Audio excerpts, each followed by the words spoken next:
my dear friends, we are live. Hello and welcome to Unacademy Plus. नमस्कार और आप सभी का Unacademy Plus पे मैं स्वागत करता हूं। आज के इस लाइव लेसन में मैं स्वागत करता हूं। कैसे हैं आप सभी लोग और कैसी चल रही है आपकी पढ़ाई? Good evening Ayush, hello Divyanshi. आप रेगुलर बेसिस पे काफी सारी स्पेशल क्लासेस को अटेंड करते हो, which is good. Good evening Sonam, hello Vishal, I am good, thanks for asking. Good evening to each and every one of you. सभी को मेरा नमस्कार। आई am good, thanks for asking and I hope कि आप सभी भी अच्छे होंगे। निशांत, आपको भी मैं पिछली कुछ स्पेशल क्लासेस से रेगुलर बेसिस पे देख रहा हूं, which is great. You should continue taking special classes. आप सभी से ही मैं बोलता हूं कि आप स्पेशल क्लासेस को बड़ा रेगुलर बेसिस पे अटेंड करो, ताकि आप लोगों को कुछ प्रॉफिट मिल पाए। और वैसे आज का लेक्चर मैं आपको बता दूं, आज का लेक्चर तो आपके लिए हाईली प्रॉफिटेबल रहेगा, बहुत ज्यादा प्रॉफिटेबल रहेगा। क्यों? क्योंकि आज मैं आपसे बात करने वाला हूं मिडिवल हिस्ट्री के एक ऐसे टॉपिक के ऊपर जिसको कई सारे लोग टच भी नहीं करते, आखिरकार ये टॉपिक किस बारे में है? अगले 1 मिनट में मैं आज के टॉपिक को रिवील करूंगा। हम वेट करते हैं तब तक और भी सारे साथी हमारे साथ आके जुड़ जाएं। बहुत बहुत धन्यवाद शिव। इसलिए तो आप गॉड ऑफ हिस्ट्री हैं। अरे मुझे नहीं पता यार। उससे भी ज्यादा क्रिटिकल टॉपिक के ऊपर मैं डिस्कस करूंगा और काफी मजेदार आज का सेशन रहेगा। पढ़ने को बहुत कुछ है और अच्छा, ये एक ऐसा टॉपिक है जिससे आप लोग परिचित हो, मतलब आप लोग इस टॉपिक के बारे में जानते हो, लेकिन यूपीएससी में किस तरह के क्वेश्चंस पूछे जाते हैं, कैसे आपको आंसर लिखना होता है, ये बात काफी अलग हो जाती है। कभी कभी क्या होता है कि हम किसी टॉपिक के बारे में जानते तो हैं, लेकिन यूपीएससी में किस तरीके से अपनी चीजों को लिखना होता है वो हमें पता नहीं होता है।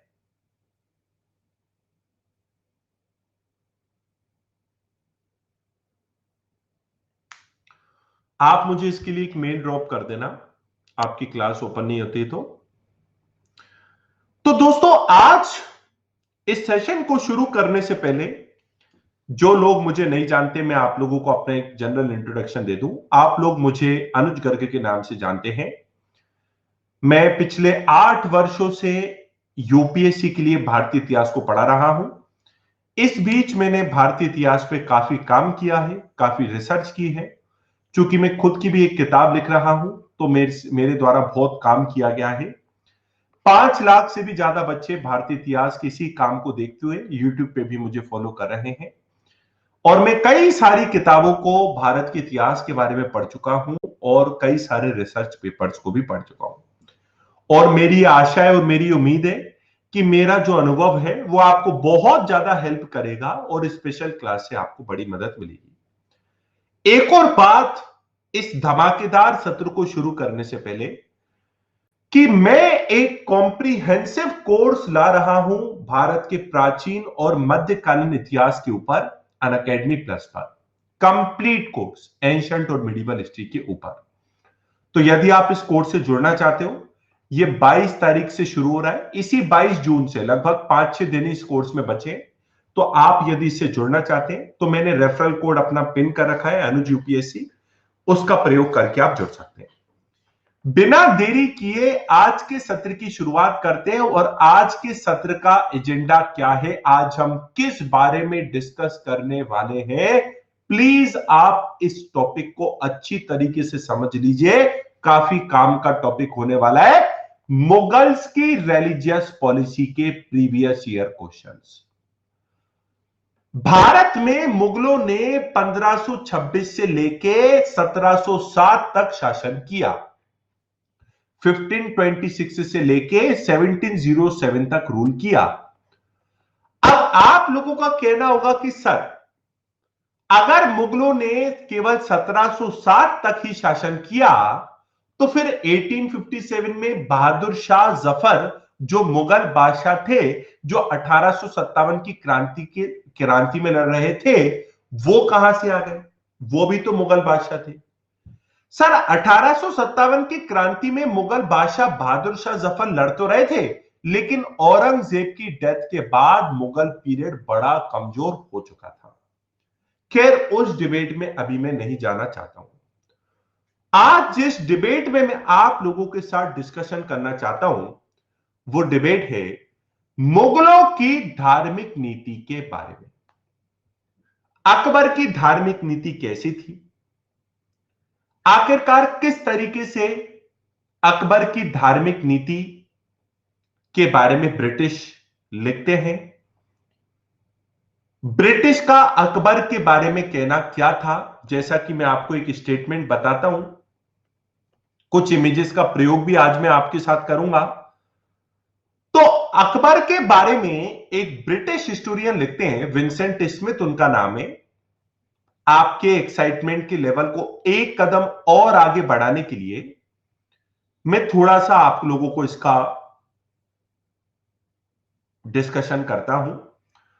तो विंसेंट स्मिथ अकबर के एक नए धर्म अकबर ने चलाया था, दीन इलाही। अकबर के द्वारा एक नया धर्म इंट्रोड्यूस किया गया था जिसका नाम था दीन इलाही। दीन इलाही के बारे में विंसेंट स्मिथ एक ब्रिटिश हिस्टोरियन बोलते हैं कि अकबर के द्वारा दीन इलाही को चलाए जाना अकबर की मूर्खता थी, ना कि उनका विजडम था, ना कि उनका ज्ञान था। और अकबर के बारे में विंसेंट स्मिथ बोलते हैं कि अकबर के द्वारा दीन इलाही को चलाया जाना अकबर की मॉन्स्ट्रस ग्रोथ को बताता है, अनरिस्ट्रेन्ड ऑटोक्रेसी। अब ये अनरिस्ट्रेन्ड ऑटोक्रेसी का मतलब क्या हुआ? अनरिस्ट्रेन्ड का मतलब निरंकुश, जिसपे किसी भी प्रकार का अंकुश ना हो, उसको आप बोलते हो निरंकुश। ऑटोक्रेसी का मतलब क्या होता है? ऑटोक्रेसी का मतलब होता है एक प्रकार से निरंकुशवाद भी आप इसको बोल सकते हो, आप इसको बोल सकते हो कि तानाशाही। तो विंसेंट स्मिथ बोलते हैं कि अकबर के द्वारा नया धर्म जो दीन इलाही चलाया गया था, यह अकबर की मूर्खता थी, ना कि उनका ज्ञान था, और यह अकबर की तानाशाही का एग्जाम्पल है। तो क्या यह बोलना अकबर के बारे में सही है? हम इस बारे में देखेंगे। आखिरकार यदि ब्रिटिश मुगलों की इतनी ही आलोचना करते थे, मुगलों को इतना ही क्रिटिसाइज करते थे, तो बार बार दिल्ली दरबार क्यों लगाया करते थे? अरे ब्रिटिश कोई ब्रिटेन में तो इस तरह का दरबार लगाया नहीं करते थे, लेकिन 1911 में 1911 में भारत में मुगलों की तरह जब ब्रिटिश राजा जॉर्ज पंचम आते हैं, तब बहुत बड़ा एक दिल्ली में दरबार लगाया जाता है। 1903 में भी दिल्ली दरबार लगाया जाता है जब ड्यूक ऑफ कनॉट आते हैं।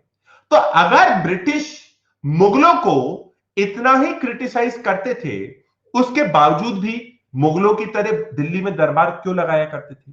जैसे मुगल दरबार लगा करता था, उसी प्रकार से दिल्ली दरबार क्यों लगाया करते थे? और मैं आपसे बात करूंगा औरंगजेब की धार्मिक नीति और दारा शिकोह की धार्मिक नीति में क्या अंतर था? औरंगजेब की धार्मिक नीति और दारा शिकोह की धार्मिक नीति में अंतर क्या था? अभी कुछ समय पहले मैंने इसके ऊपर एक वीडियो भी बनाई थी, सरकार का थोड़ा सा इंटरेस्ट इसमें जागने लगा है। दारा शिकोह की कब्र को खोदने के लिए सरकार ने 7 मेंबर की कमेटी को अपॉइंट किया है, दारा शिकोह की कब्र को खोदने के लिए। अब सरकार का अचानक से दारा शिकोह में क्यों इंटरेस्ट आ चुका है? आखिरकार इसके पीछे का क्या मुद्दा है? औरंगजेब की धार्मिक नीति और दारा शिकोह की धार्मिक नीति में क्या अंतर था? अगर औरंगजेब ने भारत में शासन नहीं किया होता और दारा शिकोह ने भारत में शासन किया होता, तो इसमें क्या डिफरेंस आता? और देखो, आज मैं आपसे जो डिस्कस कर रहा हूं ना, आप लोग ये मत सोचना कि सर हमारा पढ़ाई में इंटरेस्ट जगाना चाहते हैं या ये एक हिस्टोरिकल डिबेट का मुद्दा है, मुगलों की धार्मिक नीति सर इसलिए डिस्कस कर रहे हैं। सर ये हिस्टोरिकल डिबेट का मुद्दा तो है ही सही, इतिहास में इसके ऊपर काफी चर्चा की जाती है, लेकिन ऐसा नहीं है कि ये यूपीएससी के इंपॉर्टेंट टॉपिक नहीं है। यूपीएससी में इससे बार बार क्वेश्चन आए हैं। अकबर की राजपूत पॉलिसी, रिलीजियस पॉलिसी के ऊपर, अकबर की और औरंगजेब की धार्मिक नीति के ऊपर, अकबर के द्वारा चलाए गए नए धर्म दीन इलाही के ऊपर। और चूंकि अभी औरंगजेब और दारा शिकोह की धार्मिक नीति के ऊपर बहुत चर्चा की जा रही है, तो इसके ऊपर भी क्वेश्चन आ सकता है।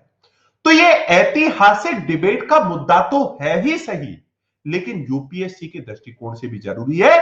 आमतौर पे इस प्रकार के जो संवेदनशील मुद्दे होते हैं, इन पे कभी चर्चा नहीं होती है। और एक यूपीएससी अप्रोच आपको कैसे लिखना होता है, क्योंकि देखो यूपीएससी कभी कभी कठिन प्रश्नों से आपकी परीक्षा लेता है, और ऐसे टॉपिक क्योंकि बहुत संवेदनशील है, बच्चा इस प्रकार के क्वेश्चंस में फंस जाता है कि इस प्रकार के क्वेश्चंस में लिखना किस प्रकार से होता है। आज के इस लेक्चर के माध्यम से ना केवल आपको मैं मुगलों की धार्मिक नीति के बारे में बताऊंगा, ब्रिटिश इसके बारे में क्या बोलते थे इसके बारे में बताऊंगा, औरंगजेब के शासन की जगह भारत में दारा शिकोह का शासन रहा होता इसके बारे में बताऊंगा। इसके साथ साथ यूपीएससी में आंसर राइटिंग किस तरीके से जटिल जटिल टॉपिक्स की जाती है वो भी बताऊंगा। खैर, आप लोगों में से कई लोगों के मन में बेचैनी भी हो रही होगी, सर हम तो आपकी पहली स्पेशल क्लास अटेंड करने आए। कुछ 32 तो ऐसे होंगे जो कि बिगनर फेज पे हैं, और कुछ ऐसे होंगे जिनको इतिहास की थोड़ी बहुत ही समझ है। तो सर आप क्या ये बोल रहे हैं कि एक इंपॉसिबल काम, आप डेमो क्लास में आप हमें आंसर राइटिंग भी बता देंगे यूपीएससी की, 1 घंटे में आप इतना कुछ कर लेंगे, आप हमें आंसर राइटिंग के बारे में भी जानकारी दे देंगे? अरे भाई ऐसे ही थोड़ी ना, आप लोग इतने बड़े बड़े नामों से मुझे पुकारते हो। मेरा पूरा प्रयास रहेगा कि जो जो मैंने आपसे बोला है उसमें आपके साथ में जस्टिस कर पाऊं। तो क्या आप सभी लोग लेक्चर के लिए तैयार हो? Can we get started with the session? आज के लेक्चर का एजेंडा आपको पूरी तरीके से क्लियर है कि नहीं? शुरू करें आज के सत्र को। Are you all ready?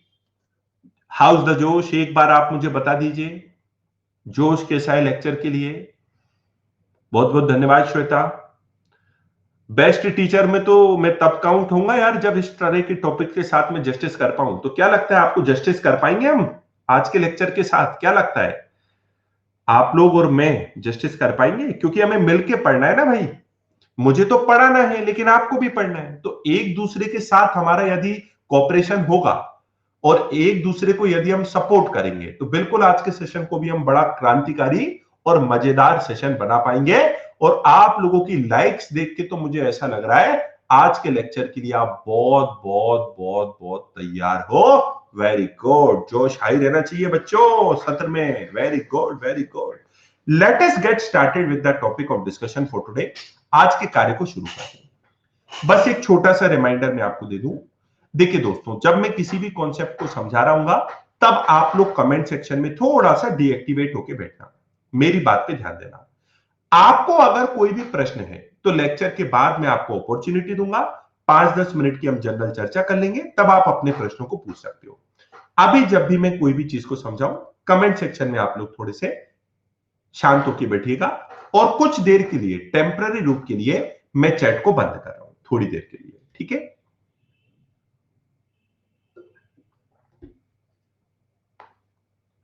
Okay, let us get started. चलिए बढ़ते हैं आगे। अब दोस्तों, आज के सत्र की शुरुआत मैं एक मुद्दे से करना चाहूंगा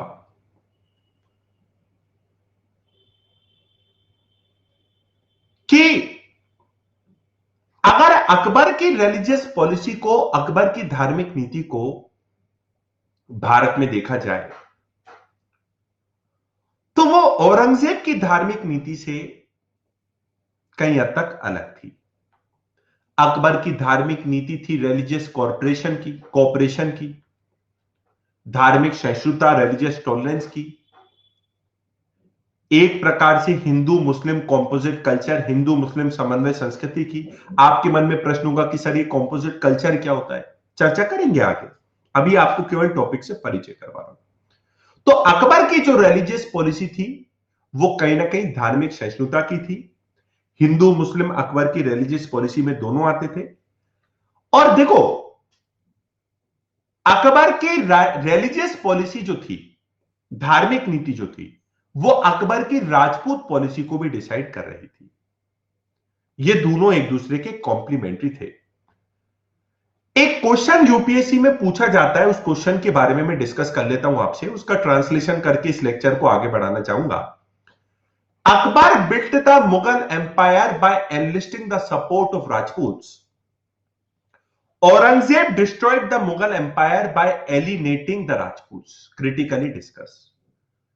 इस क्वेश्चन में आपसे एग्जामिनर पूछने का प्रयास कर रहा है, एक तरफ जहां पे अकबर ने राजपूतों के सहयोग के साथ मुगल काल का निर्माण किया या मुगल साम्राज्य का निर्माण किया, तो क्या अकबर ने राजपूत का सहयोग प्राप्त कर मुगल का निर्माण किया, मुगल साम्राज्य का निर्माण किया?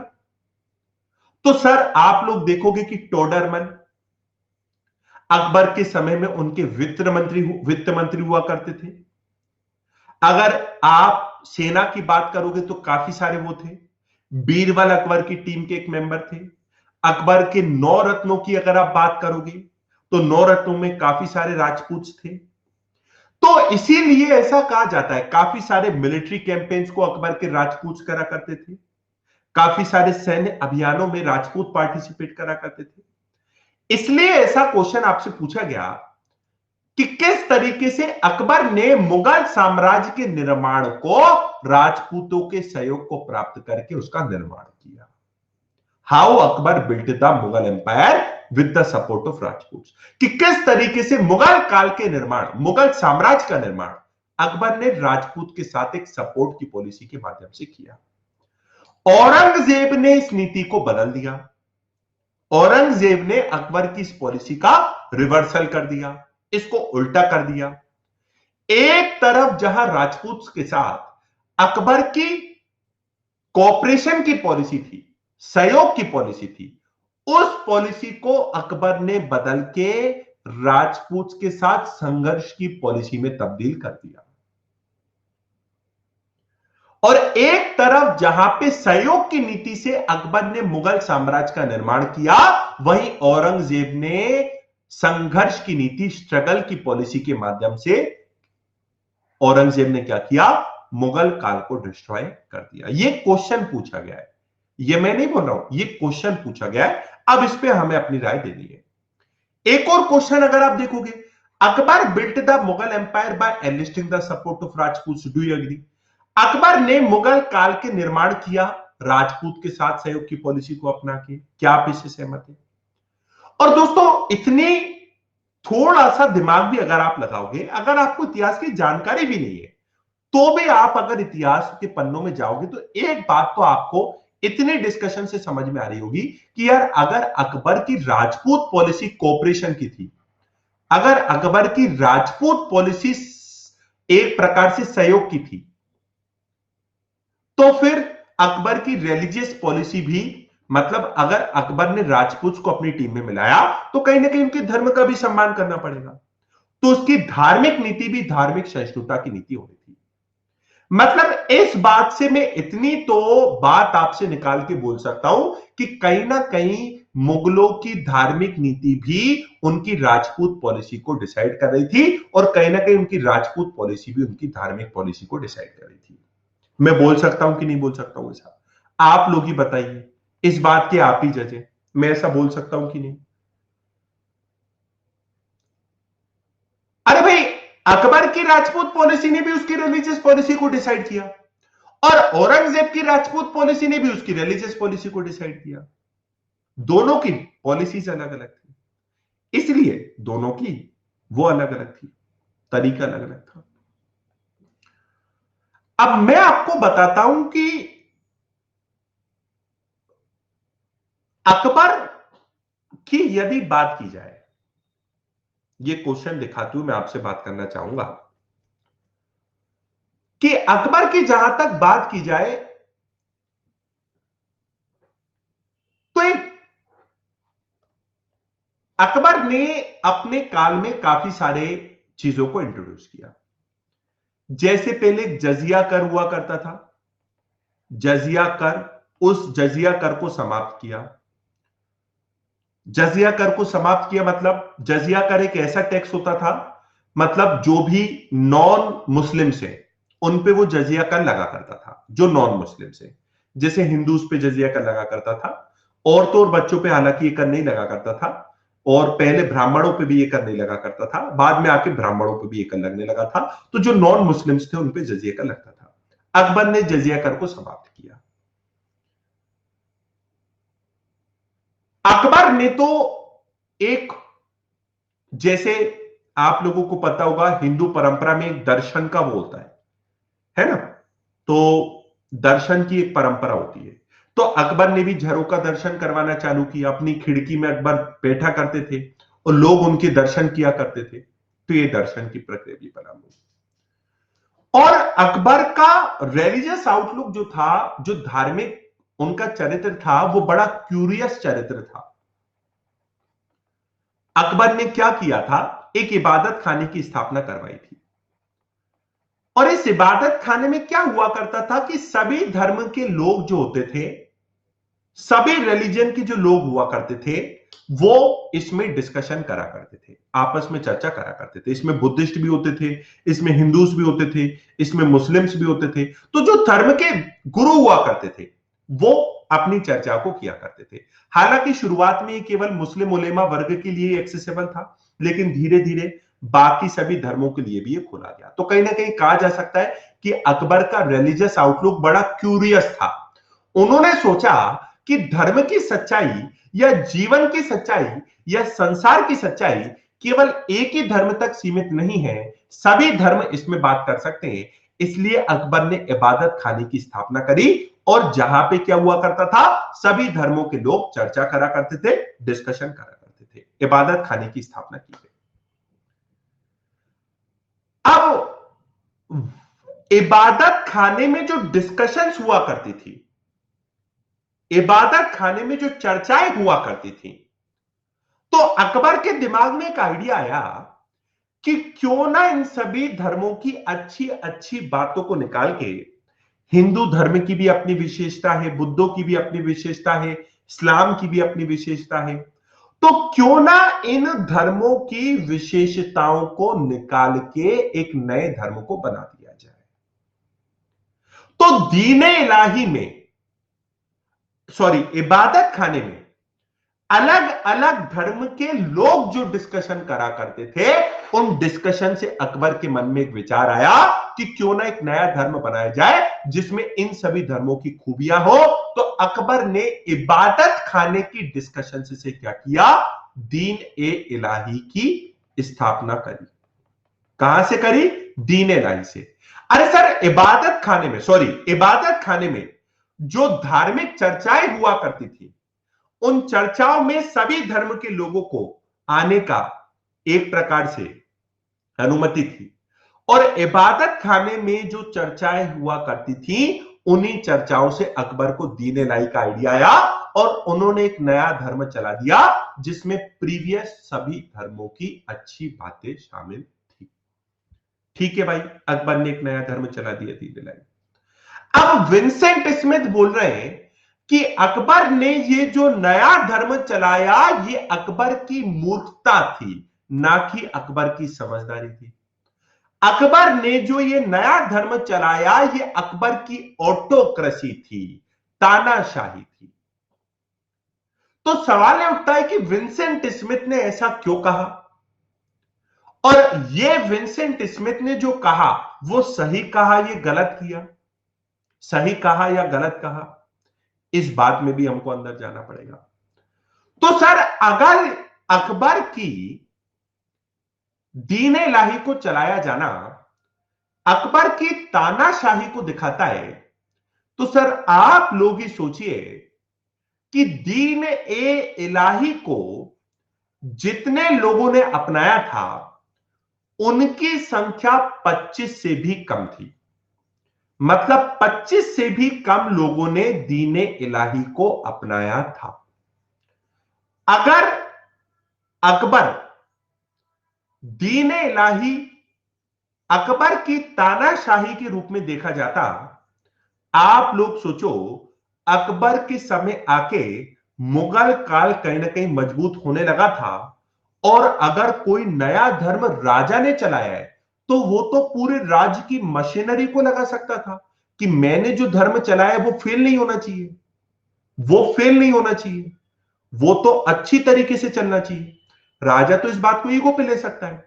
अब कहीं ना कहीं लेस देन 25 लोगों ने इसको अपनाया, तो कहीं ना कहीं हमको ये तो पता लगता है कि धर्म सक्सेसफुल नहीं हुआ। अकबर ने ये जो इन्वेंशन किया था, इस इन्वेंशन में अकबर सक्सेसफुल नहीं हुए क्योंकि लोगों ने इस धर्म को अपनाया नहीं। बल्कि मैं आपको कह देता हूं कि बीरबल एकमात्र अकबर के करीबी व्यक्तियों में से एक थे जिन्होंने दीन इलाही को अपनाया। अगर अकबर ने किसी भी प्रकार की तानाशाही को किया होता तो यह संख्या आपको लाखों में दिखती, यह संख्या केवल 25 क्यों होती?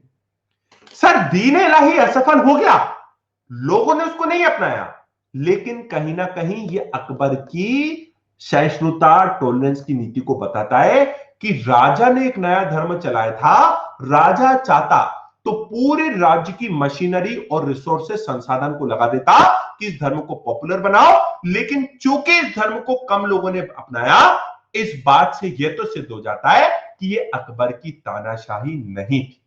अगर ये अकबर की तानाशाही होती सर तो इसको कितने ही लोग अपनाते, लेकिन इसको तो 25 से भी कम लोगों ने अपनाया था। मतलब ये बात सिद्ध हो जाती है कि अकबर की ये तानाशाही नहीं थी।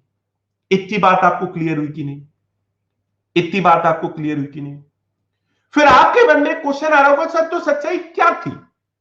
फिर आखिरकार विंसेंट स्मिथ ने ऐसा क्यों कहा? आखिरकार विंसेंट स्मिथ ने इसको अकबर की बेवकूफी क्यों बताई? आखिरकार मुगलों को विंसेंट स्मिथ ने इतनी नेगेटिव लाइट में क्यों डाला, इतनी नकारात्मक छवि में क्यों डाला? यह प्रश्न आपके मन में आना चाहिए, और इन प्रश्नों का उत्तर मैं आपको बता दूं सर एंड मैम। आप लोग इस बात को समझने का प्रयास कीजिए कि सर एक बात आप ध्यान रखिएगा, जब ब्रिटिश ने भारत में एंट्री ली थी, उनके सामने एक लगातार चैलेंज था, एक लगातार उनके सामने संघर्ष था कि किस तरीके से मुगलों ने जो एक हेजेमनी क्रिएट कर रखी है, मुगल हेजेमनी। मुगल हेजेमनी एक नया शब्द आपको इंट्रोड्यूस कर रहा हूं, हेजेमनी। और सर आप लोग कभी भी अपने शब्दकोश को बढ़ाने से कभी घबराइएगा मत। यूपीएससी की परीक्षा दे रहे हो, अच्छे शब्दों की आवश्यकता आपको पड़ेगी। आप लोग अपनी डिक्शनरी में, माइंड की डिक्शनरी में अच्छे अच्छे वर्ड्स को बढ़ाते चलिए। हेजेमनी का मतलब हिंदी में क्या होता है? नायक तत्व। आपके मन में एक बेचैनी हो सकती है कि सर ये हेजेमनी का मतलब क्या होता है? अरे अगर मैं आपसे बोलूं कि पूरी की पूरी मोबाइल इंडस्ट्री में एक सबसे बड़ा प्लेयर कौन है जिसकी पूरे विश्व में हेजेमनी है, पूरे विश्व में नायक तत्व है, तो कौन? आपका आंसर क्या होगा? क्या लगता है आपको किसकी हेजेमनी है मोबाइल मार्केट में? किसका नायक तत्व है? ऑब्वियस सी बात है, एप्पल का है। अरे एमआई की कहां बात कर रहे हो आप यार, Xiaomi की कहां बात कर रहे हो आप यार? एप्पल की हेजेमनी है ना, सॉफ्ट पावर। आपके पास जो है उसकी बात मत करिए आप, उसकी जो है उसमें संतुष्ट ही है, ठीक है, लेकिन हेजेमनी तो आईफोन की है ना।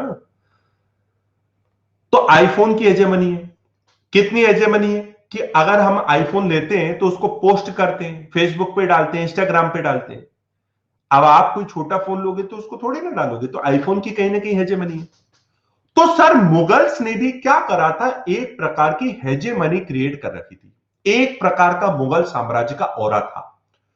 और भले मुगल्स का पतन 1707 के बाद शुरू हो गया था सर, 1707 के बाद भले मुगल कमजोर होने लगे थे, लेकिन ब्रिटिश का इस ओरे से, इस संघर्ष से, मतलब इस हेजेमनी से, इस नायक तत्व से लगातार संघर्ष चलता रहा। आप लोग खुद सोचो कि जिस तरीके से मुगल दरबार लगा करता था, वैसा ही दिल्ली में दरबार ब्रिटिश ने 1903 में क्यों लगाया? जिस तरीके से ब्रिटिश दरबार लगाया करते थे, जिस तरह से मुगल दरबार लगाया करते थे, मुगलों की तर्ज पे ही उन्होंने दिल्ली में दरबार 1911 में क्यों लगाया? तो दिल्ली दरबार क्यों लगा करता था? इतनी शानो शौकत से तो यूरोप में तो सेलिब्रेशन होता नहीं था। हाथी वो तो ऐसा मान के चलते थे कि केवल दूसरे उपयोग के लिए हो सकते हैं, वनों के लिए ही। लेकिन भारत आके उन्होंने देखा कि भैया हाथियों पे भी पालकियां निकला करती हैं, तो मुगलों के तर्ज पे वो दिल्ली में दरबार लगा रहे जैसे मुगल दरबार लगाया करता था। अभी तो सर मुगल चले गए 1857 की क्रांति के बाद, आखिरी बादशाह थे बहादुर शाह जफर। अब तो मुगलों का पतन हो चुका है, लेकिन मुगलों ने जो एक ऑरा क्रिएट कर रखा था उसका हमेशा ब्रिटिश से संघर्ष चलता रहा। इसलिए मुगलों के जाने के बावजूद भी ब्रिटिश दिल्ली में दरबार लगाते रहे। तो सर मैं आप लोगों को बताना चाहता हूं, विंसेंट स्मिथ ने जो अकबर के बारे में लिखा है ना, अकबर की मूर्खता थी और अकबर की निरंकुशवाद था, अकबर की ऑटोक्रेसी तानाशाही थी कि उसने दीन इलाही को चलाया। इसका कारण क्या था? इसका कारण था कि ब्रिटिश रूल अपने आप को महान भारत में तभी बता सकता था जब वे मुगलों को सबऑर्डिनेट बताए, अधीनस्थ बताए या नीचा बताए। तो चूंकि इनका लगातार संघर्ष चलता रहा मुगलों के नायक तत्व से, इसलिए इन्होंने मुगलों को सबऑर्डिनेट बताने के प्रयास करने के क्रम में ऐसा लिखा। मेरी बात आप लोगों तक पहुंची कि नहीं पहुंची? बात समझ में आई कि नहीं? शुरू समझ में आया कि नहीं? क्या बोलते हो आप लोग? देखिए, जो शुरुआत से सेशन को अटेंड कर रहे हैं उसको बड़ा मजा आने वाला है ना? और जितने लोगों ने अटेंड नहीं किया है, आप लोग थोड़ा सा पेशेंटली, मैं एक डेमो आंसर दे रहा हूं। अब मैंने आपको यह तो बता दिया कि इसमें क्या क्या कंटेंट आना है। मैं आपको यह बताता हूं कि इस क्वेश्चन के आंसर को कैसे फ्रेम किया जाए। और मेरा ऐसा मानना है कि आप लोगों का एक्साइटमेंट अब बढ़ रहा होगा, क्योंकि अब मैं आपको एक डेमो आंसर देने वाला हूं। इसका आंसर कैसे फ्रेम करना है वो मैं आपको बताने वाला हूं। पहली चीज ये। दूसरी चीज, मेरी आप सभी बच्चों से रिक्वेस्ट है ना? तो बच्चों में आपको क्यों कहूंगा, आप में से कई तो मेरे बराबर के होंगे। आप सभी एस्पिरेंट्स से, सभी अभ्यर्थियों से मेरी रिक्वेस्ट है कि आप लोग एक बात को मान के चलें, स्पेशल क्लासेस से आपको बड़ा फायदा मिलेगा। आज आपको ये पता भी लग गया होगा, और आप लोग बड़े रेगुलर बेसिस पे स्पेशल क्लासेस अटेंड करो। परसों मेरी 8:30 बजे एक और स्पेशल क्लास है, परसों। आज आप ही उसमें एनरोल कर लेना, है ना? उसका नाम है मंगोल इन्वेजन। तो मंगोल इन्वेजन के बारे में परसों में डिस्कस करूंगा, तो आप स्पेशल क्लासेस को अटेंड करते रहे। अब मैं एक डेमो आंसर आपको इसको देता हूं। आप डेमो आंसर में मैं किस तरीके से इंट्रोड्यूस कर रहा हूं, किस तरीके से उसका एंड कर रहा हूं, कंक्लूजन कर रहा हूं, आप उस डेमो आंसर को सुनने का प्रयास करें। अब देखो, ये डेमो आंसर ही आप इसको क्यों माने, क्योंकि बोलने के क्रम में और लिखने के क्रम में बहुत अंतर आ जाता है, इसलिए टू द परफेक्ट तो नहीं है, लेकिन थोड़ा बहुत आपको आइडिया देने के लिए पर्याप्त है।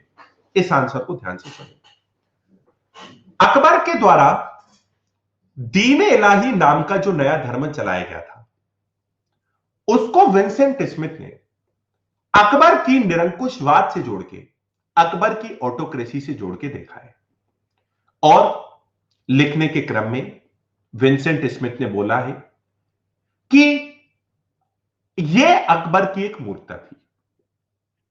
आपने यह इंट्रोडक्शन किया, इतना लिख दिया, परंतु इतिहास का अध्ययन करने से यह समझ में आता है कि अगर दीन इलाही को शुरू करना अकबर की निरंकुशता रही होती, ऑटोक्रेसी रही होती, तो इसको इतने ज्यादा कम लोग क्यों अपनाते? अगर इतिहास का आकलन किया जाए तो यह भी पता लगता है कि अकबर ने जो दीन इलाही की स्थापना करी थी, वो इबादत खाने में होने वाली चर्चाओं का परिणाम था। इबादत खाने में कई धर्मों के लोग आते थे और उनकी चर्चाओं से अकबर को दीन इलाही का विचार आया। और चूंकि इबादत खाने में सभी धर्मों के लोग आते थे, तो यह अकबर की धार्मिक सहिष्णुता, रिलीजियस टॉलरेंस को भी बताता है, और दीन इलाही इसी का परिणाम था। हालांकि दीन इलाही धर्म, इसको ज्यादा लोग नहीं अपनाते हैं, जैसा कि जानकारी मिलती है कि इसको 25 से भी कम लोगों ने अपनाया, और यह एक असफल अकबर का इन्वेंशन रहा। पर कहीं ना कहीं यह भी कहा जा सकता है कि यह भले ही धर्म असफल रहा, लेकिन इस धर्म की असफलता में ही अकबर की सफलता छुपी हुई है। अब इस धर्म की असफलता में मैं आपको समझाता हूं, अब इस धर्म की असफलता में अकबर की असफलता कैसे छुपी हुई है। क्योंकि अगर दीन इलाही अकबर के द्वारा जो धर्म इंट्रोड्यूस किया गया था, अगर अकबर चाहता तो पूरे संसाधन राज्य के और पूरे राज्य की मशीनरी लगा के इस धर्म को पॉपुलर करने का प्रयास कर सकता था। लेकिन चूंकि इस लोगों ने इस धर्म को इस धर्म ने इस धर्म को कम लोगों ने अपनाया, इसलिए ऐसा कहा जा सकता है कि यह अकबर की निरंकुशवाद नहीं था, अकबर की ऑटोक्रेसी नहीं था, बल्कि अकबर की यह धार्मिक सहिष्णुता, रिलीजियस टॉलरेंस का उदाहरण है। फिर यह प्रश्न भी आता है कि आखिरकार क्यों विंसेंट स्मिथ ने ऐसा कहा। आखिरकार जब दीन इलाही को शुरू करा जाना अकबर की रिलीजियस टॉलरेंस का उदाहरण है और अकबर ने किसी को भी फोर्स नहीं किया, तो फिर एक प्रश्न मन में यह भी आता है कि विंसेंट स्मिथ ने ऐसा क्यों लिखा। हमें 1903 और 1911 के दिल्ली दरबार के आधार पर ऐसा कह सकते हैं कि मुगलों की तर्ज पे दिल्ली में ब्रिटिश दरबार लगाया करते थे। कहीं ना कहीं मुगलों की जो ऐतिहासिक विरासत थी उससे ब्रिटिश का लगातार संघर्ष चलता रहा, इसलिए दीन इलाही को डॉक्टर स्मिथ ने एक षड्यंत्र के रूप में स्थापित करने का प्रयास किया। अब आप लोग मुझे बताइए, जितने भी लोग इस लेक्चर को शुरुआत से अटेंड कर रहे हैं, आपको इस आंसर में किसी भी प्रकार की कमी लग रही है? कितनी बैलेंस तरीके से हमने इस आंसर को लिखा है? मेरी बात आप तक पहुंच रही है? समझ में आ रहा है? मजा आया कि नहीं भाई?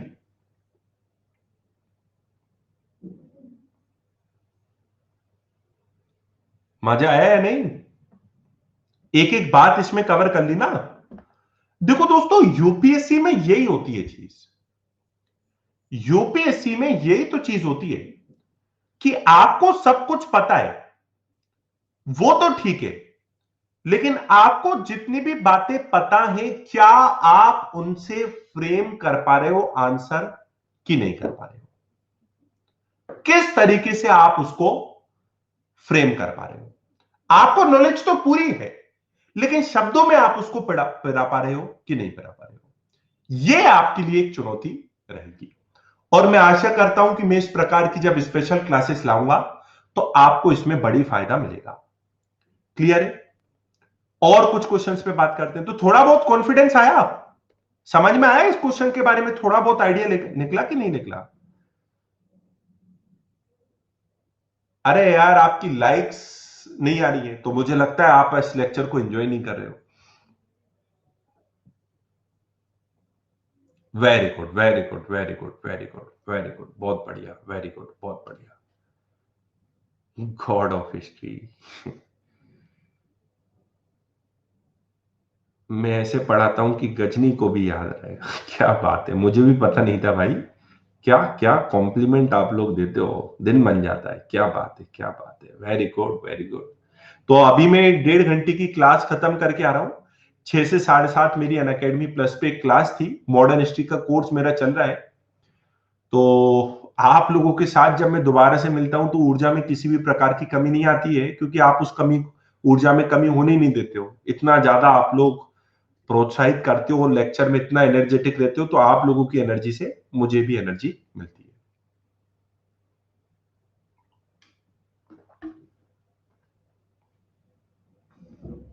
क्या बात है, वेरी गुड निशान। चलिए और दूसरे क्वेश्चंस की तरफ आते हैं। और देखो दोस्तों, अगर आप बात कर रहे हो, मेरी बात को आप समझने की कोशिश कीजिए। आप लोगों से मैं एक प्रश्न पूछना चाहूंगा। अभी आप लोगों को मैंने बताया कि सर, ब्रिटिश ने अकबर को, क्योंकि मुगल के नायक तत्व से ब्रिटिश का संघर्ष चला, इसलिए उन्होंने मुगल्स को नेगेटिव लाइट में दिखाया। वो केवल मुगल्स को ही नेगेटिव लाइट में थोड़ी ना दिखाते थे, वो तो पूरे भारतीय समाज को भी नेगेटिव लाइट में दिखाते थे। आप लोगों के सामने मैं ये पिक्चर लाया हूं। इस पिक्चर के ऊपर मैं आपसे चर्चा करना चाहूंगा। आप लोगों के मन में बेचैनी होगी कि ये पिक्चर मैं आपके सामने क्यों लाया हूं। सर, ये पिक्चर जो है, ये ब्रिटिश ने खींची है भारत के बारे में। मेरा इतिहास को पढ़ाने का तरीका एकदम डिफरेंट है। मैं आप लोगों को कहानी में और बातों बातों में इतने बढ़िया कॉन्सेप्ट बता दूंगा कि जो आपके दिमाग में घुस जाएंगे। अब इस पिक्चर से इतिहास के आंसर राइटिंग, यूपीएससी में हिस्ट्री की समझ कैसी जुड़ी है, 5 मिनट आप रुकिए, मैं आपको बताता हूं। अब इस पिक्चर का एनालिसिस हम करने का प्रयास करते हैं। इस पिक्चर में आप लोगों को दिख रहा है कि एक बूढ़े से व्यक्ति हैं, ये अपनी धर्म पत्नी के साथ बाहर निकल रहे हैं, और ये जो मजदूर है, मतलब ये मैंने कुछ ऐसी फिल्म्स हैं, 8-8 9 9 मिनट्स की क्लिप्स हैं जो मैंने देखी हैं, ब्रिटिश ने जो रिकॉर्ड कर रखी है। तो एक गवर्नमेंट कंपनी थी, अब ये है यूपीएससी के सिलेबस में नहीं है, लेकिन थोड़ा सा डिस्कस आपसे करना चाहूंगा। तो एक गवर्नमेंट कंपनी थी जो फिल्म मेकिंग करती थी, कैमरों से भारत की तस्वीरों को खींचा करती थी और 8-8 9 9 मिनट की क्लिप्स बनाया करती थी। तो उन क्लिप्स को जाके मैंने देखा और उन क्लिप्स की कमेंट्री मैंने सुनी। तो उन क्लिप्स की कमेंट्री में क्या बताया गया है कि ये जो व्यक्ति है, ये जो मजदूर है, इसको एकदम से खांसी आ जाती है, इसको एकदम से छींक आ जाती है। तो आपको पता होगा, आज भी भारतीय परंपरा में हमने ऐसा देखा है कि अगर घर के द्वार से निकलते हुए अगर किसी व्यक्ति को खांसी आ जाती है, तो फिर क्या होता है, हम बाहर घर से नहीं निकलते, हम दोबारा से एंट्री ले लेते हैं, है ना, हम दोबारा से एंट्री ले लेते हैं। तो ये जो कपल बाहर निकल रहा था, जो दोबारा से क्या चला जाता है, घर के अंदर चला जाता है। मतलब आप देखो किस तरीके की चीजों को उन्होंने फिल्मों में कैप्चर किया है। आप लोग देखो कि भारत की कौन सी तस्वीर उन्होंने खींचने की कोशिश की। अब ये कपल जो बाहर से अंदर चला गया था क्योंकि किसी व्यक्ति ने खास दिया था, अब ये कपल घर से दोबारा जा रहा है, निकल रहा है बाहर, क्योंकि अब एक घड़े वाली औरत है, इस औरत के सिर पे घड़े हैं, और घड़े को भारत में, मतलब ऐसा इंडियन सोसाइटी में ब्रिटिश ने इस तरह से जोड़ के देखा है कि कहीं ना कहीं इसको एक शुभ माना जाता है, इसको एक अच्छी चीज मानी जाती है। तो कहीं ना कहीं अब वो कपल बाहर निकल रहा है। मतलब इन्होंने किस तरीके से, बिल्ली भी आपको दिख रही होगी इसमें, ये बिल्ली भी है इसमें साइड में, तो बिल्ली रास्ता काट जाती है आज भी।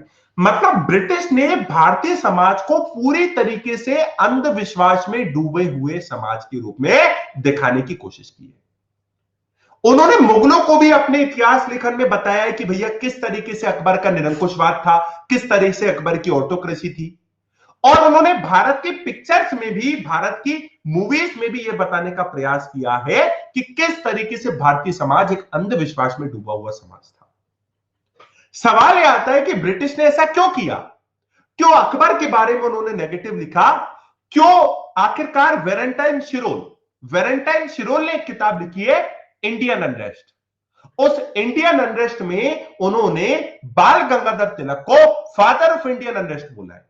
उन्होंने बोला है कि भारत में भारत के सभी दुखों की जड़ बाल गंगाधर तिलक थे।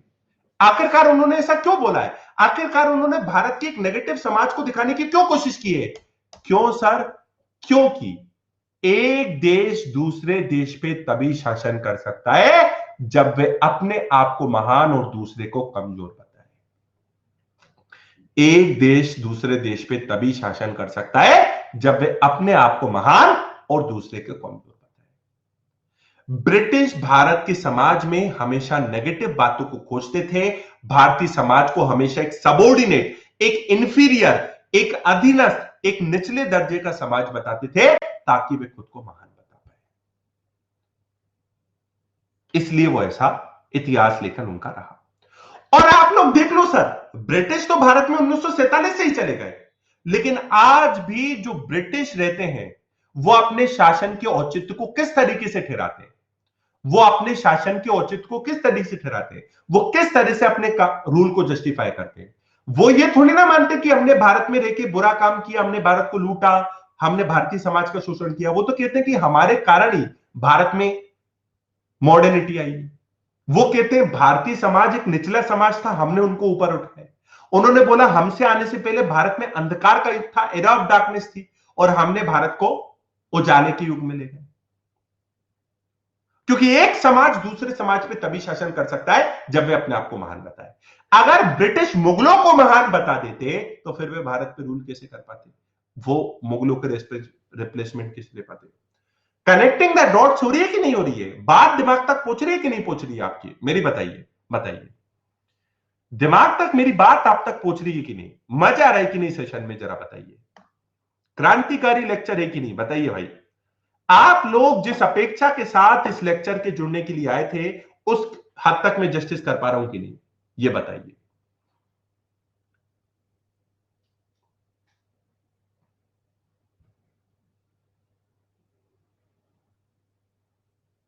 रिवोल्यूशन करेंगे ना, वेरी गुड, क्रांति तो करनी है भाई, क्रांति तो करेंगे ही, हर लेक्चर में क्रांति करेंगे, हर लेक्चर में क्रांति करेंगे। Full justice, thank you thank you thank you, 100%, क्या बात है क्या बात है, बहुत मजा आ रहा है, अभी तो और आएगा, चिंता मत करो, 15 मिनट है, 15 मिनट में तो पता नहीं कितनी बातें हम कर लेंगे भाई, मचा देंगे 15 मिनट में। तो छोड़ के तो नहीं जाने वाले हो ना लेक्चर को, क्या बात है, वेरी गुड, पूरा अटेंड करना है यार, 15 मिनट और एंजॉय करो यार लेक्चर को।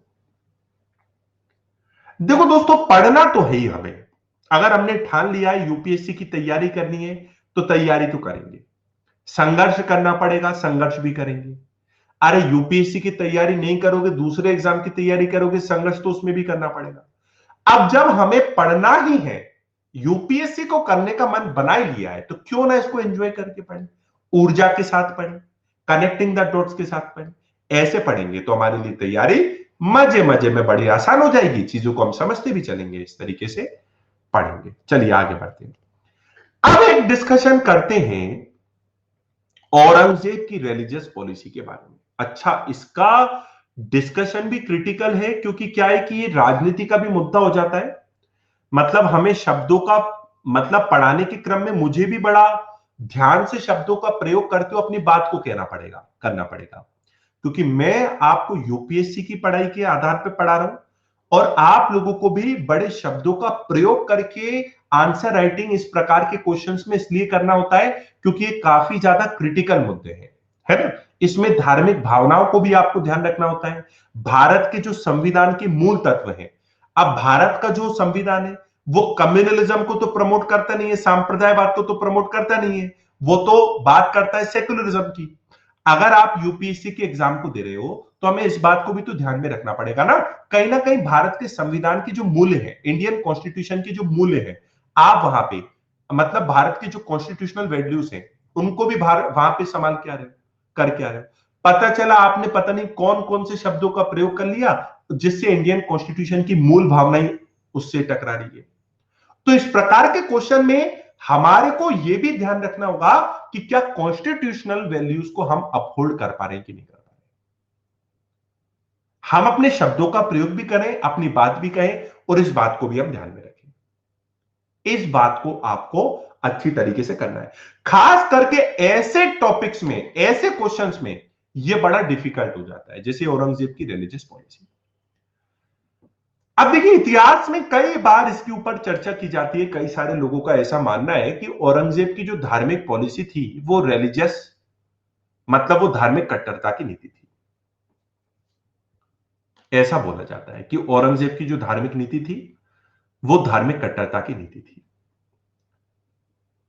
लेकिन क्या औरंगजेब की जो धार्मिक नीति थी वो शुरुआत से धार्मिक कट्टरता की थी? क्या औरंगजेब की धार्मिक नीति को ही पूरी तरीके से इस बात का क्रेडिट दिया जाना चाहिए कि औरंगजेब की रिलीजियस पॉलिसी के चलते ही मुगलों का पतन हुआ? अगर औरंगजेब की धार्मिक नीति अकेले की वजह से मुगलों को पतन हुआ होता तो उसके बाद जो बहादुर शाह सेकंड का शासन आया, औरंगजेब के जस्ट बाद अगला मुगल कौन आया? बहादुर शाह। बहादुर शाह जफर नहीं, वो बहादुर शाह जफर कौन है? वो 1857 वाला, एक और बहादुर शाह था। तो अगर औरंगजेब की धार्मिक नीति के चलते मुगलों का पतन हुआ तो उस धार्मिक नीति को तो बहादुर शाह ने बदल दिया था, उसने तो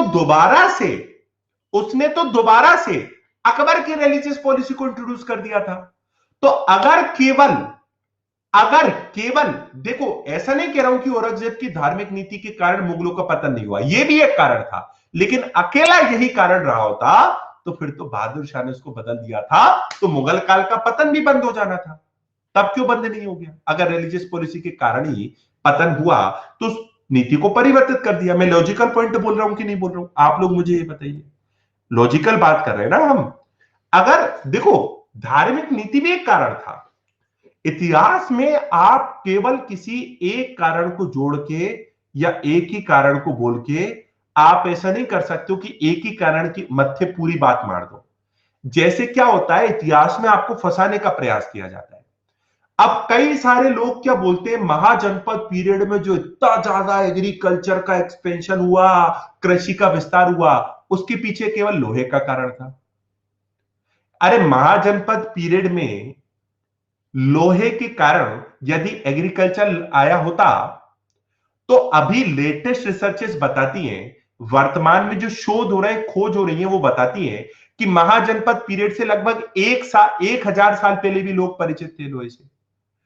अगर 1000 साल पहले भी लोग जो थे वो लोहे से परिचित थे, तो फिर तब क्यों एग्रीकल्चर का विकास क्यों नहीं हुआ, महाजनपद पीरियड में क्यों हुआ? मैं मानता हूं लोहे का भी एक इंपॉर्टेंस रहा, लेकिन अकेले लोहे का नहीं रहा ना, दूसरे कारण भी तो थे ना। अकेले लोहे का रहा होता तो 1000 साल पहले भी एग्रीकल्चर का एक्सपेंशन होना था, जबकि ऋग्वैदिक पीरियड में एग्रीकल्चर का एक्सपेंशन ही नहीं हुआ, एग्रीकल्चर तो सेकेंडरी काम था।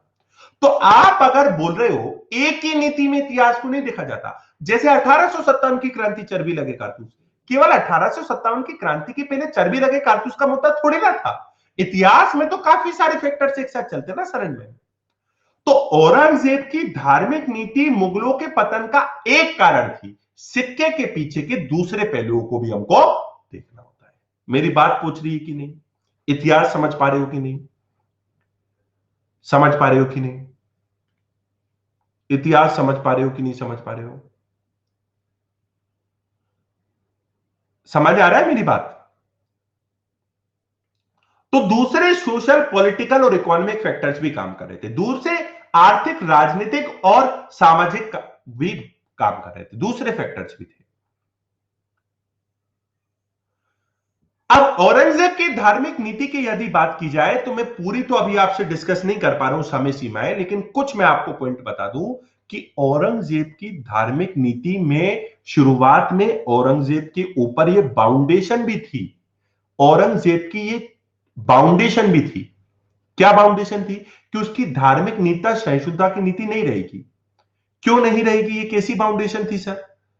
आप अगर देखें तो दारा शिकोह और औरंगजेब के बीच में जो युद्ध होता है, उस युद्ध में, मेरी बात को सुनिएगा, औरंगजेब और दारा शिकोह के बीच में जो युद्ध होता है, उस युद्ध में औरंगजेब ने दारा शिकोह का विरोध इस बात को बोल के करा था कि दारा शिकोह एक अधर्मी व्यक्ति है। दारा शिकोह क्या है? अधर्मी व्यक्ति है। जब आप किसी दूसरे व्यक्ति को अधर्मी बोल रहे हो, तो आपके ऊपर ऑटोमेटिकली एक प्रेशर नहीं बन जाएगा कि आप अपने आप को ज्यादा धार्मिक व्यक्ति सिद्ध करो? आपने दारा शिकोह को बोल दिया अधार्मिक व्यक्ति है, तो आपके ऊपर एक प्रेशर बन गया कि आप खुद को ज्यादा धार्मिक सिद्ध करो, इसलिए उसको इस्लाम के धार्मिक सिद्ध करना था, पहली चीज है। दूसरी चीज, उसने शाहजहां को जीते जी कैद करा के, शाहजहां जब जीवित था तब ही वो क्या बना? रूलर बना, शाहजहां के जीवित रहते हुए। और ये इस्लामिक परंपरा के खिलाफ था कि पिता के जीवित रहते हुए पुत्र जो होता है वो राजगद्दी नहीं संभाल सकता। तो कहीं ना कहीं उसके ऊपर एक धार्मिक, उसके ऊपर बाध्यता भी थी, उसके ऊपर एक राजनीतिक बाध्यता, पॉलिटिकल बाउंडेशन भी थी कि उसको धर्म के, उसका क्या करना था, एक प्रकार से इस्लाम के प्रति उसका झुकाव देना था। लेकिन सर शुरुआत में उसके भले उसके पास, मतलब भले उसके ऊपर धार्मिक बाध्यता रही हो कि उसको अपने आप को इस्लाम से जोड़ के दिखाना था, शुरुआत में भले ये बाउंडेशन नहीं हो, लेकिन जब उसकी नीति कट्टरता की तरफ गई, तब ये उसकी खुद की चॉइस कहीं ना कहीं थी। मान लेते हैं शुरुआत में बाध्यता थी, लेकिन बाद में ये जब रिलीजियस ऑर्थोडॉक्सी उसकी तरफ गई, तो ये क्या थी? उसकी खुद की चॉइस हो गई थी। इसके ऊपर और भी चर्चा की जा सकती है दोस्तों। यूपीएससी में ऐसा नहीं होता है कि आप लोग केवल कंटेंट को याद रखें और आप लोग एग्जाम में आंसर राइटिंग के साथ जस्टिस कर पाए। आप लोग रेगुलर बेसिस पे, आप लोगों को नरिशिंग की जरूरत होती है, एक्सपीरियंस में आप लोगों को पढ़ने की जरूरत होती है। आप लोग देख सकते हो कि अनअकैडमी प्लस में जितने भी राइटिंग के लिए काम देता हूं, मैं कम से कम कोशिश करता हूं हर बच्चे के आंसर्स को चेक कर पाऊं। आप लोग देख सकते हो, रिव्यू भी देता हूं मैं, और ये भी बताता हूं कि आप किस तरीके से चीजों को लिख सकते हो। पूरा इतना रिव्यू, इसमें बहुत समय देना पड़ता है, लेकिन आपकी प्रिपरेशन में से 4 चांद लग जाते हैं। और अगर आप लोग चाहते हो इसी तरह की सॉलिड प्रिपरेशन आपकी एंशियंट हिस्ट्री की भी हो, मिडिवल हिस्ट्री की भी हो, वर्ल्ड हिस्ट्री की भी हो, मॉडर्न हिस्ट्री की भी हो, पॉलिटी की भी हो, ये सारी तो मैं आपको करा रहा हूं। आप लोग देख सकते हो 22 तारीख से, ये जो 22 तारीख आ रही है ना, एंशियंट और मिडिवल हिस्ट्री के ऊपर मेरा एक कॉम्प्रीहेंसिव कोर्स आ रहा है। फ्री क्लास भी चल रही है सर। अगली फ्री क्लास कब है? 18 तारीख को है, परसों 8:30 बजे। उस फ्री क्लास में भी आपसे परसों 8:30 बजे मिलूंगा। 19 तारीख को भी है, 20 को भी होगी, 21 को भी होगी।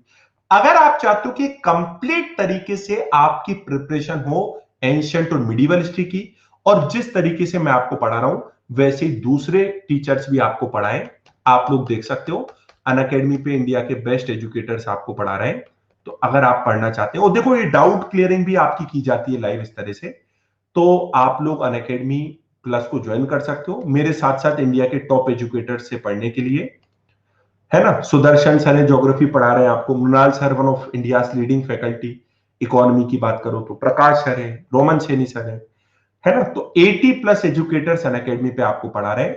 आप जब सब्सक्रिप्शन लेते हो तो आप लोगों को सभी के कोर्सेज का एक्सेस मिलता है। ऐसा नहीं है कि केवल मेरी कोर्सेज का एक्सेस आपको मिल रहा है, सभी टीचर्स के कोर्सेज का एक्सेस आपको मिल रहा है। अगर आप अनअकैडमी प्लस को सब्सक्राइब करते हुए, अगर आप अनअकैडमी प्लस को सब्सक्राइब करते समय इस रेफरल कोड का प्रयोग करते हो, यहां पे अनुज यूपीएससी रेफरल कोड का प्रयोग करते हो, तो आपको एक 10% डिस्काउंट भी मिल जाएगा। इंडिया के सभी बेस्ट एजुकेटर से आप पढ़ सकते हो। सब्सक्रिप्शन की प्राइसेस आप यहां पे देख सकते हो। अगर मेरे sessions, if my sessions have been helping you, then please use my referral code for a 10% off. अगर मेरे सत्रों ने किसी भी प्रकार से आपकी मदद की है तो आप इस रेफरल कोड का प्रयोग कर सकते हैं, अनुज यूपीएससी। और अगर आप लोग अनअकैडमी प्लस को नहीं ले रहे हो तो आप लोग फ्री स्पेशल क्लास अटेंड करो। आप मुझे हेड डेडिकेट कर सकते हो। आपका पूछना होगा कि सर हम आपको कैसे कंट्रीब्यूट कर सकते हैं। चलिए, अगर आप प्लस कोर्स ले रहे हो तो आप इस तरीके से कंट्रीब्यूट कर सकते हो अनुज यूपीएससी कोड का प्रयोग करके। लेकिन अगर आप अनअकैडमी प्लस को सब्सक्राइब नहीं कर पा रहे, रीजन बीइंग कुछ भी, तो आप मुझे हेड डेडिकेट करिए। हेड में आप अच्छे अच्छे कमेंट लिखिए। यहाँ तो आप खूब बोलते हैं ये ऑफ हिस्ट्री, वो ऑफ हिस्ट्री, ज्ञाता ऑफ हिस्ट्री, फलाना ऑफ हिस्ट्री। वहां पे भी अपनी प्यारी प्यारी बातों को करके मुझे जरा बताइए कि किस तरीके से सेशंस मेरे हेल्प कर रहे हैं। So this is the referral code for discount. 22 तारीख से पहले आप लोग सब्सक्राइब कर लो, क्योंकि 22 तारीख से पहले आप सब्सक्राइब करोगे तो पहली क्लास ही आपको अटेंड करने का मौका मिल जाएगा। अगर आप ये बैच अटेंड कर लेते हो एंशिएंट और मिडिवल हिस्ट्री के ऊपर जो मैं ये इंट्रोड्यूस कर रहा हूं, कोई दूसरा कोर्स आपको अटेंड करने की कभी जरूरत नहीं पड़ेगी। इतनी मैं गारंटी दे देता हूं, हमेशा के लिए आपका काम हो जाएगा। और एंशिएंट मिडिवल अकेली नहीं, मॉडर्न वगैरह सबका काम आपको हो जाएगा। और इसी तरीके से इकोनॉमी में मृणाल सर मेहनत करेंगे, दूसरे टीचर्स भी इसी तरह मेहनत करेंगे, है ना। तो मेरे 7-8 साल का अनुभव आपको पूरा इसमें मिलेगा। मैं आशा करता हूं आज का लेक्चर आपको पसंद आया होगा। बहुत बहुत धन्यवाद अगर आपने हेड डेडिकेट किए तो।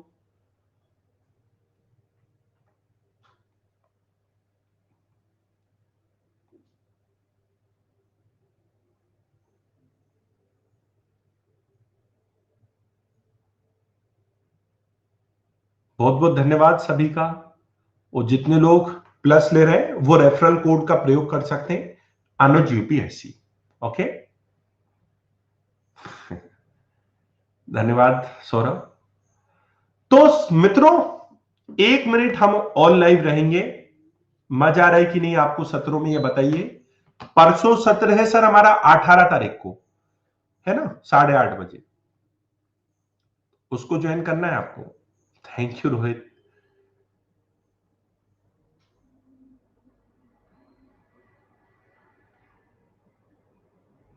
Thank you Karamjit. Thank you Abhishek. मैं आशा करता हूं कि इसी तरीके से आपको इतिहास में मेरे द्वारा आगे भी और काम मिलता रहेगा, उसकी चिंता आप मत करो। ऐसे ही हम इतिहास में आग लगाते रहेंगे। और जितने लोग भी एक स्ट्रक्चर तरीके से पढ़ना चाहते हैं, here is the course and here is the referral code Anuj UPSC. Telegram channel से तो आप सभी जुड़े ही होंगे, जहां पे मैं स्पेशल क्लासेस की अपडेट देता हूं।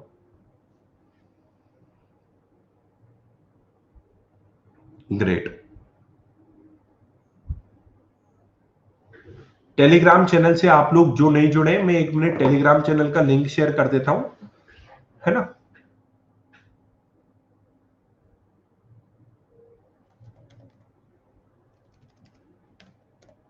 एक मिनट में टेलीग्राम चैनल का लिंक शेयर कर देता हूं।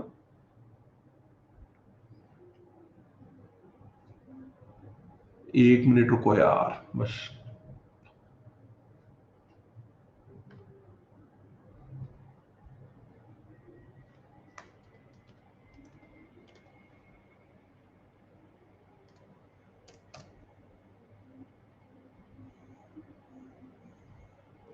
कोई है जिसके पास टेलीग्राम की लिंक है तो प्लीज शेयर कर दो यार।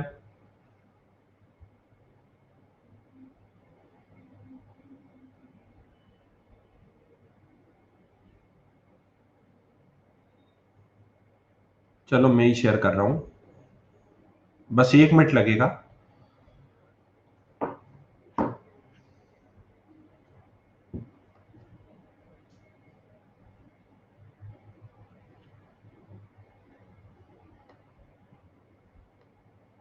ये लीजिए टेलीग्राम चैनल की लिंक।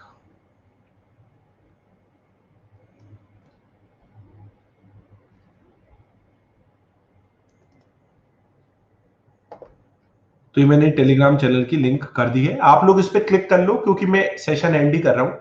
बहुत बहुत धन्यवाद, फिर मिलेंगे चलते चलते। जय हिंद, जय भारत।